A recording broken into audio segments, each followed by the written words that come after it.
this time, let's see if we can connect with Honorable Cletus Obun, who joins us from Bumaji. Now, Honorable, good morning to you. I believe you can hear us. Good morning. I can hear you very clearly this morning. On a sad note, I just lost my father. Oh, our condolences.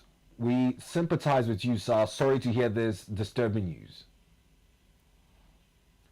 Well, thank you very much. The duty calls. We must have to perform our duty to the country and to our fatherland.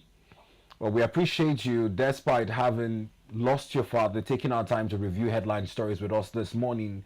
The challenge making the rounds this morning is on some policies of the President Bola Ahmed Tinubu administration, like the students' loan scheme that has been tied to TETFund, the drive towards clean energy tied towards NASENI. But the challenge with some of these MDAs failing to come defend their budgets. Now, conversations are making the rounds on the need for such MDAs to be scrapped, but certain governors are against the scrapping of these agencies. What do you make of this development, sir? Well, first of all, it's not of executive rascality for anybody to refuse to come and attend to a parliament of a country. It is simply unacceptable, inexcusable, and objectionable. And I want to tell you that the National Assembly must step up its game and compel this agency, because the President and Vice President are former legislators. So they know the implication, and therefore I am not sure that those agencies and those who man them are acting on the instructions on good faith on behalf of the President of Nigeria. They are just agents of the President and cannot be seen to act. If the President can obey the National Assembly and come to lay and present the budget, it is mandatory upon them. And of course, the relevant sections of the Nigerian Constitution can be invoked, because it smacks of criminality for wanting to execute a budget that was not defended. In any case, the Parliament knows what to do, and there are several functions that can be brought upon those agencies. They are not even ministers. If ministers are coming to defend their budget, why will parastatals under them not come to defend their budget? Whose interest are they serving? To what interest? What is their pursuit? What are they pursuing? What do they want to protect? So I do not think that the Parliament is helpless. It is not. They can bite because they have the teeth under the Constitution to bite, and they should bite very well. A warrant of arrest can be issued on any head of agency that refuses to appear before the National Assembly. That is the quasi-executive function that the Parliament can execute. That is a semi-executive committee to issue warrants. In fact, it's a semi-judicial function. That is why when we talk about the separation of powers, they are not absolute. Those powers are not absolute. Executive orders are parliamentary functions. When the president or governor gives an executive order, it is a parliamentary function they are performing. When the cabinet issues a warrant of arrest, as in this case, they are operating a semi or quasi-judicial function. So both ways. And when, of course, a judge makes a pronouncement about a particular law and interprets it, that interpretation becomes a law. They are performing at that point the function of the Parliament. So both arms of government, the executive, the judiciary, and the legislature, are intertwined, operate like a marble cake. They fold into each other. So on this occasion, under these circumstances, the Parliament has a right to summon and indeed to issue a warrant, and the police are bound to use that warrant and arrest any officer of the state within their legislative jurisdiction. The function that a Parliament can make a law about, they can issue a warrant for the arrest of such a person who refuses to appear before them. Now, Honorable, is waiting that and they should do that. Now, Honorable, I think this is rather a rhetorical question, but I would want you to answer it. Why do you think that TETFund, NASENI, and NITDA have all refused to show up to defend their budgets at the budget defense that has been holding much recently at the National Assembly? But I'm sure that I want to believe that something is holding them back. Either that they are not ready yet, because I know how budgets are prepared by this ministry. They get the experts on budget to do it, then the heads, like permanent secretaries or DGs or executive secretaries, now come and go through it. Evidently, they may not have gone through it, and they are asking for time. I cannot imagine, and I don't want that day to come, in which anybody in Nigeria, by any name or title or office, will refuse to obey a parliamentary summon. It is not possible. Otherwise, we are going into a state of anarchy. And that is not contemplated here. But I want to think that they are not ready yet. And rather than say so, they are hedging. And it is not a coincidence that the three of them are intervention agencies. It is not a coincidence. Now, part of the arguments, by some governors who have, refuted the tax reform bills, of course, now they are backing it, but asking the federal government to review the tax sharing, the VAT sharing formula. Now, part of the argument here is that the bill, if passed into law, will replace the development levy, which has been a major source of funding for TETFund projects across the country. Are we going to see this happening should the tax reform bill be passed into law maybe sometime this year? Well, I am not in a position to tell you the effect of the tax reform, especially the section dealing with the sharing formula of VAT, from which TETFund. But let me make this point. If TETFund ceases to exist, most Nigerian universities, polytechnic colleges of education will cease to exist, because 90% of the infrastructure in tertiary institutions in Nigeria come from TETFund. That's correct. Even the sponsorship, the scholarship. So TETFund has become a major plank. In fact, it is the umbilical cord upon which the Nigerian tertiary education survives. So tampering with it is going to fundamentally affect negatively as well funding of tertiary education. So anything that will protect TETFund has to be done. And that is why they rather come to defend it and show why they should be supported. Their refusal to appear or their delay in appearance. I don't want to believe that they don't want to appear. I want to feel that they are delaying their appearance. That should not happen, and there should be an understanding and a middle ground upon which TETFund is protected and sustained. Now, Honorable, yesterday the President of the Senate looked to allay the fears of Nigerians, especially with the lack of presence of certain parastatals to defend their budget. He said, whilst assuring Nigerians that every naira in the 2025 budget would be spent to touch the life of Nigerians. People said that the comment was quite largely vague, and that in the oversight functions of previous National Assemblies, they have not been able to keep such a promise. What's your confidence that the 10th Assembly would do better? I will not, like I said, I'm not going to be very, when we say that it is vague, I don't understand the meaning of being vague, but clearly it is the way it is stated. One of the things that Nigerians must know about budgeting is that it is a mere proposal. And when the National Assembly tampers with it or tries to amend or make things to it, Nigerians will start feeling panic. It's the height of ignorance. It's the height of ignorance to suggest that a man who is supposed to do a repair work does his repair work, and he says he is doing fraudulence by doing a repair work on the money bill. So clearly, I imagine that statement is as obvious because it is a mere proposal. Whatever is done by the executive is a mere proposal. Those who bring out the appropriation are those who know what Nigerians need. And that is why they are divided into 350 in the House of Reps and 109 in the Senate.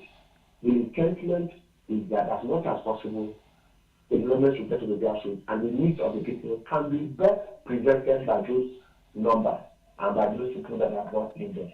So I do not think that anything will go amiss as far as it comes to National Assembly. And if the National Assembly members sit up to their job and get them and get the taxes. I think that is, for me, the best way to go. it is not yet over until the appropriation and the defenses are made by the applicants, personages, or actors or officials that are supposed to defend the budget. Once they can defend it and the National Assembly members agree with it, the plan you get there is the best that can do. Let's asking the entire Nigeria to go and sit in Abuja and start looking at the papers page to page. Now, Honorable, looking at this paper's page to page became the basis for one of the defenses that has now gone viral. Whilst the police budget defense was ongoing yesterday, the chairman of the committee asked that it be summarized.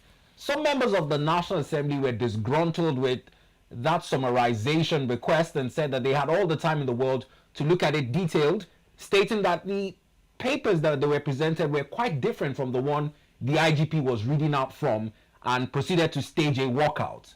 This is where all this assertions and worries from Nigerians are emanating from, and there are a lot of reactions if you look at that viral comments from Nigerians asking why the police budget will be asked to be summarized even when members of the National Assembly are not okay with it. I don't know if you've seen it and you care to make any comments on it. Let me say this. That is the whole hallmark of the parliament. What you agree is the proper thing to do. That is to say, like they will tell you always, the mantra that the devil is in the details. You cannot come and be doing summary. We are not in a classroom, in a composition classroom for English students. What we are having here is something that everybody must know line by line, page by page. So asking for a summary is a very loud thing, and I think the members were very vigilant to refute that they want the details. The police is not, the police budget is not the kind of thing. First of all, we don't have personnel in the police, the battle funded, and probably executed essentially their budget. I am not aware that the police have attained 40% budget execution since 1999. I don't know when they ever got 40% of budgetary releases. So it is very important that two of them to have to come to an agreement that everything, especially that has to do with security, must be detailed. There is nothing like someone. So I agree with the members who say that worker, and I'm very sure that they're going to verify it. And that is the beauty of the parliamentary democracy. That's the beauty of it. Another angle of that members will have their way. Well, Honorable, this is just one case out of many budget defenses at the National Assembly.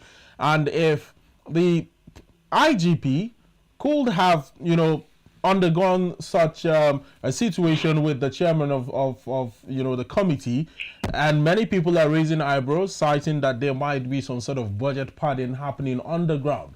It also raises the question as to how many of such budget defenses have undergone the same process of budget padding since this whole process began. Should Nigerians be worried about the sincerity of some of these MDAs? They have nothing to worry. The reason is because Nigerians who have access to the process of passing a budget by public hearings. There is provision for public hearing. Whatever is given, I don't, as a former parliamentarian, I will not accept that there is anything called padding. Why so? There is no such thing as padding. But it has. Padding is a misnomer. Okay. What would you describe it as? Padding is a misnomer. What you are saying is the ignorance of the public about parliament. And after 25 years of consistent democracy, we should by now be familiar with the workings of the parliament. I don't want to participate in the discussion about padding. It is just an exposure, an arrogant display of ignorance. We shouldn't be so arrogant about our ignorance. What we don't know, we don't know. What are you calling padding? In any case, what they are saying is that the president brings a budget given to him by his ministries, departments, and agencies. We say, for example, Ministry of Works says we are going to build a road from Cameroon to Ikom, for example, and there are 2 bridges. We'll do 1 bridge. And then the House of Reps member in that place says, at the time you were doing this budget, was about August last year. A bag of cement was 8,000. As we are speaking now, A bag of cement is 10,500. Therefore, the 2,500 that is not added here, add it. Because if you leave it at 8,000, you won't build that bridge. And you say it's padding. How does that become padding? And you say he's adding money. Is it the one for executing the contract? He's not a contractor. No parliamentarian is permitted to do any contract. Even a company associated with him, he cannot even do the budget. So this is what Nigerians must learn, and the media must help in this education of the public. That what the parliamentarian is adding is the reality of the moment. You now say my community should need water, and you put boreholes in my community, and we have streams, and we don't have a road. And I said, no, that money meant for boreholes. Please use it and do the road. My community needs road, not borehole. And then I moved the money from for boreholes into road and remove the word borehole to road. You say I padded it. And you say the military now says, and we cannot do road, we must do borehole. And my community does not need a borehole because we have streams all over the place. In any case, you can't even carry a rig into the community to do the borehole because the road is bad. And we say do the road first before the borehole. You say, why should we change it? You are padding. How can you call that padding? So why am I in parliament? Just to endorse whatever is brought from the executive and give me project in my community or my constituency, then I'm so sure we don't need. You are building me a civic center when I need the preparation of the secondary school or primary school in my place. Now, why do you want me to do that? Why do you want us to deal with that? So these are the things that you call the public teams announcing, oh, padding. There is no such word as padding. As long as the money bill is concerned in parliament, whether in the local government, in the state house of assembly, or in the national assembly, there is nothing like padding. It doesn't exist. It's ignorant. Now, Honorable, whilst you've looked to buttress this point, conversations are now on certain technologies within the National Assembly. Some people have said willful ineffectiveness of standing committees. Others have said vehement positions by parliamentarians who refuse to just bow to executive proposals but scrutinize whatever is greeting the table of the chambers. Now, moving forward, the National Assembly seems to have come to a consensus that one area of the budget that requires higher allocations is the agricultural sector in light of the food crisis Nigeria is facing. I don't know if there's going to be any way you can prefer a more realistic higher allocation for the agricultural sector. Yes, let me say this, and this is where the NDA have to come into force, into a synergy. Agriculture should take what you used to call lion's share, a lion's share of the budget, on account of this. But in agriculture comes also energy and road infrastructure. How do you get food items and food input, agricultural input like fertilizer to get to the communities if the roads are bad? Just yesterday night, somebody left a video to you, for example, and was between left here, got to Uyo Junction, Calabar by 4 o'clock in the evening, and couldn't get to Uyo until 2 a.m., 9 hours after, because a truck fell and broke down on Uyo Road. Now imagine that he was carrying tomato. That tomato will be damaged by the time he gets to Uyo. Only yesterday, a distance ordinarily that should not take more than 5, 7, 8 hours to. We took 9 hours from Calabar to Uyo. Normally is 45 minutes, 50 minutes on a good day. Maximum 1 hour. We spent 9 hours on the road. If it was food items that are perishable, that farmer has lost so much. So, tied to agriculture should be no infrastructure. Our roads are in a terrific form. Between Boko and Bandika, within Benue ago, a distance of 40 minutes. Now we need 2.5 hours to move from Boko to Bandika. The road is federal, and these are federal roads. They are not state roads. So we want to see this tied to agriculture. And most of the time, the interchange in food items between the north and southern Nigeria. Certain crops grow in certain areas, and so there must be that movement of foodstuff from one area to the other. So it is important that as you are looking at Agric, you must also look at road infrastructure, because most of the roads have collapsed and need to replace. Then you also need power, energy. Those three, if you combine them, the rate will fall in place. Because the rail system has not come on, the roads have to be fixed, you need to combine the two. Otherwise, even the agriculture, no matter the money you put, will pay into insignificance and will be a monumental waste, given that it is not possible for items like fertilizers, tractors, and other food movement of the physical food itself cannot be moved. Even moving of men, people who work in the farms, are also need to also be moved. All this will not function if the roads are not there. So agriculture, yes, they're tied to infrastructure and power. Well, Honorable, away from just advocating for higher budgetary allocation for the Agric sector in the country to address the food crisis that we are currently battling with, are there other more viable solutions? Because most critics might say that just pumping in more money wouldn't do the magic, but rather creating better policies around Agric in the country could do the magic. Do you subscribe to this line of thought? Of course, we are never lacking in policy. If you look at our agri policy, it's very, very well articulated. It is execution that is the problem. What are the business authorities? What was the function of business authority?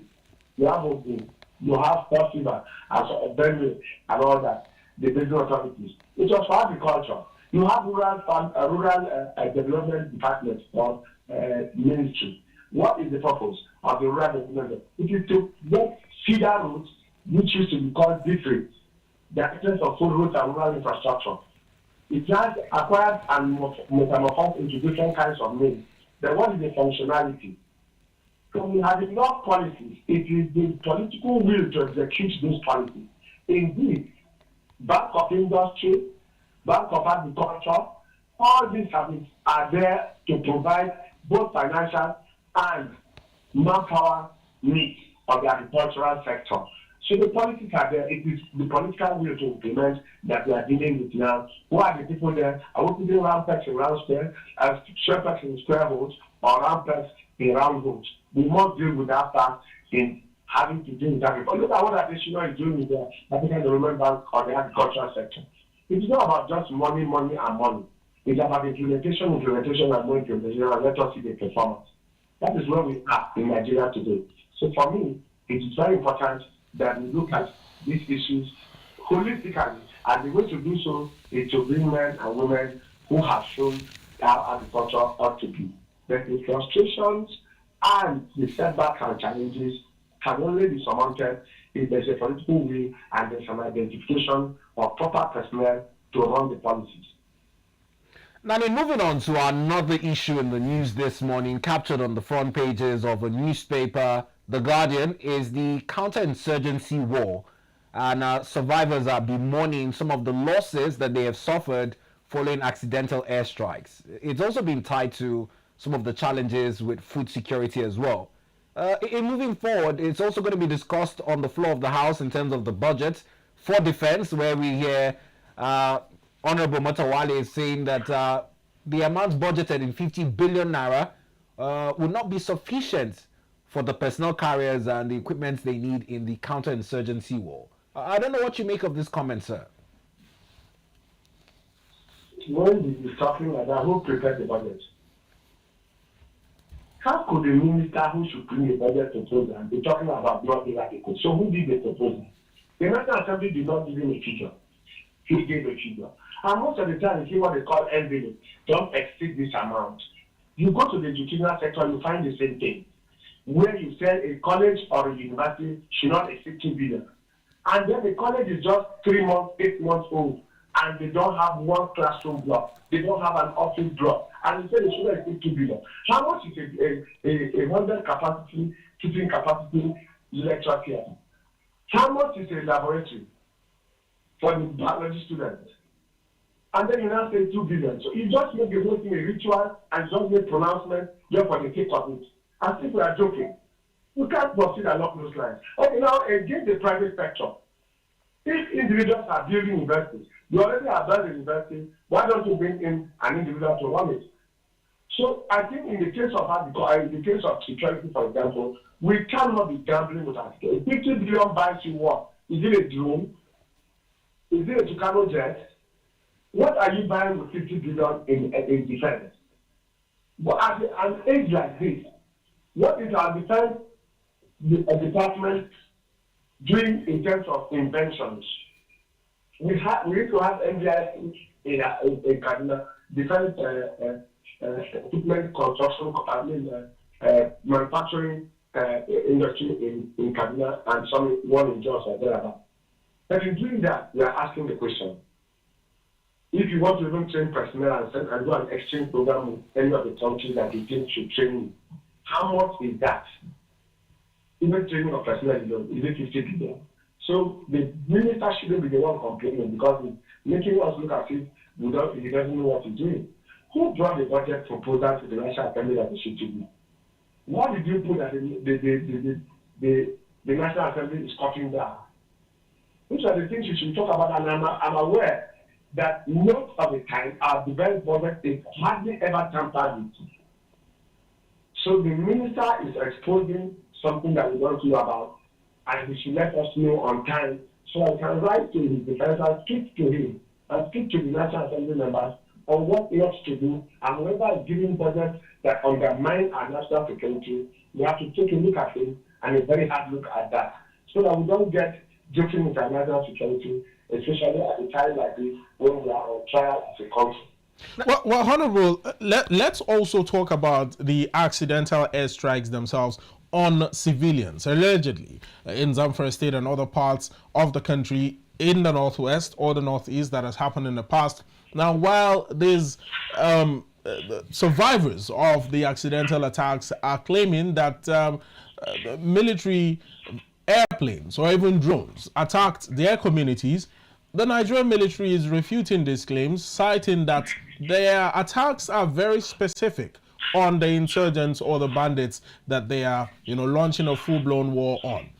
Who should we believe at this point? Should we believe the survivors who have narrated their ordeal and what they have seen and the loved ones they have lost, or should we believe the Nigerian military that is stating that they cannot make such erroneous mistakes in the fight against insurgency? Let me tell you what is happening there. Most of these communities have become hideouts for bandits and insurgents. This is an asymmetrical warfare. You should know that it is not conventional war, where the enemy is on this side and you are on this side. That's the kind of thing Israel is facing with Hamas in Gaza and other such places, where you find the bandits and the insurgents running to join the civilian population. Selecting them out becomes a major problem. And where there is a large concentration, and you, the community, refuse to expose them, it means you have become part of them. You are accomplices. So if you are an accomplice, that area should definitely be declared an enemy territory. You cannot be housing bandits and you are not exposing them, you are not bringing them out, and you are expecting the military to do the magic of having to bring them out of their houses. So you have 10 of you in one house. 7 people there are bandits, are insurgents, Boko Haram insurgents, and they are hiding with 3 people in their household, and you are afraid of taking them out. So if the community wants to take his child, what they expect them to do is tell the 3 and endanger the entire community. What you are calling accidental airstrikes is the bandits and the insurgents using those communities as shields. The military will have no choice. And if this war was done, then the communities will now learn to expose those people and get them out, so to assist the military or be ready to continue to face that. What they are calling accident, there is no accident. If there is, I know the Nigerian military, it is so professional. When they had an error, was it in Kaduna or so, they came out to admit it. But it was an error. It is not in the mouth of civilians, untrained civilians, to turn around and say that it was accidental. Who declared it accidental? The military has never shied away from admitting, even when they get lucky, when they get casualties, when they go for an attack, they admit it. They don't hide it. The Nigerian military is too professional to turn around and begin to call an airstrike accidental just because some civilians say so. It is not true. So if some people are just wanting to give a bad name to the military in order to slow them down, now that they are closing in and giving a hot chase to the bandits, they should stop it and let the military do their job. let the Nigerian military and security agencies do their job. Now that there is a synergy, I know there are some challenges in areas like Taraba now, as we speak, where even movement is a problem on personnel and suffering some casualties and have been hindered because of poor intelligence gathering in the area. Even when they get intelligence, there is little action or reaction from the authorities. Now, then on this occasion, there is nothing accidental about that strike. Those who are ready to house insurgents and make themselves available to hide them should be ready to take the consequences. Now, one of the arguments that many persons have had with regards to the recent declaration by the military banning the usage of drones in the northeast, this is also following the attack in Damboa by insurgents on a Nigerian military base, is the argument that there are drones that are used for commercial purposes all over the northeast, for video productions, for farm usage, and all other things. If the military bans in totality the usage of drones in that region, how much of an impact will this have on people's commercial life? And do you think it would stem a rather discomforting problem for businesses? Of course, no nation that faces this existential threat, a threat to its national territory, will tolerate anything that compromises its effective manning of ungoverned spaces by anybody in the name of commercial. What are you commercializing when the nation is in trouble? What are you commercializing? How many people are using drones? So a tiny number of people bring in drones, the military try to dictate them, and then at no time you now don't know which drone is commercial and which one is coming to a target that they did without military base. So you expect the Nigerian security apparatus to sit back and watch anybody play around that area in the name of commercial. You must first have a country for you to do any commercial activity. And the first duty of the military and the security agencies is to protect the territorial integrity of Nigeria. There is a compromise of the territorial integrity of Nigeria in that region, and it must be protected by any means at any time. So the commercial drone ban is just a minor aspect of trying to man that area. So that's the least any Nigerian should be able to do and endure for the sake of the national interest. To know to our private interest by whatever means should be seen to override the national interest. Nigeria's national interest is the security of life and property in those areas. One of them is not the commercial activities of certain individuals. Well, we must thank you, Honorable Cletus Obun, for coming full circle on the issues highlighted on our newspaper review segment this morning.